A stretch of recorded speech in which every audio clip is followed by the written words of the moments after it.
The easiest way to explain a national region is a territory which possesses certain linguistic, cultural, ethnic, national characteristics that differentiate them from the surrounding regions.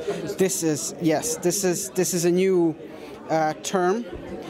We've been struggling before the court of the European Union for 6 years, and one of the results we had out of this legal struggle is that we managed to enter this new term into the law of the European Union. And this provides us with the opportunity to make certain claims based on this new terminology. I'm one of the members of the organizing committee. Yes, indeed. I'm one of the initiators. And how is the petition or the gathering of signatures going right now? Going okay? Yeah, we have a lot of difficulties with this topic around Europe. It's hard to get through to people with this message, but this is why these kind of conferences that we had today here in Vannes in Bretagne are important, because we need to get out to people. We need to address local communities and everyday citizens with this message. It won't be successful any other way. We need to reach out to all the traditional national communities in the European Union, because they are all interested in the success of this initiative. France, in France, we need 55,000 signatures. In France, yes, the minimum threshold is 55,500.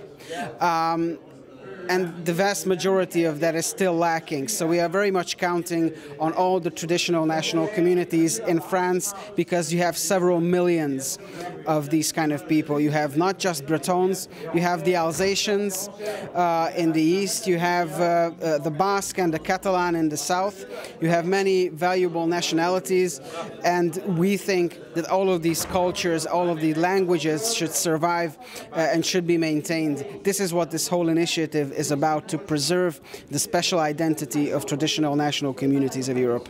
Joseph, you're coming from a national minority in Romania, Transylvania? Yeah, it's difficult. So it's I'm representing the secular community, secular, which is a special Hungarian-speaking community living in southeast Transylvania in current Romania. The region itself, it's about 13,000 square kilometers large, and 75% of it is inhabited by Hungarian-speaking settlers, and they would very much like to have greater decentralization and greater home rule in governing their own things. Is it true that Romania is similar to France, doesn't recognize national minorities? Very much. As a matter of fact, the whole constitutional design that exists in Romania was based on French patterns.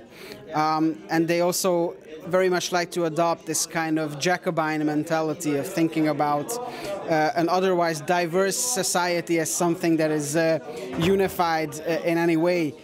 Neither France nor Romania is a unified nation state. They are not homogeneous states. They are very much diverse societies, and it's about time to address this diversity. How is the petition doing in your area in Romania? Well, it's doing much better than here in France, due to the fact that our organization, who started it in the first place, is based and located in France. So we expect the vast majority of the signatures to come from Central Europe, but this is not a Central European issue. We want to reach out to all of the national communities in the European Union, and some of these are very important for us also living in Western Europe, including the Breton, the Basque, the Catalans, the Corsicans, or I can mention the Åland Islands in Finland, Silesia in Poland.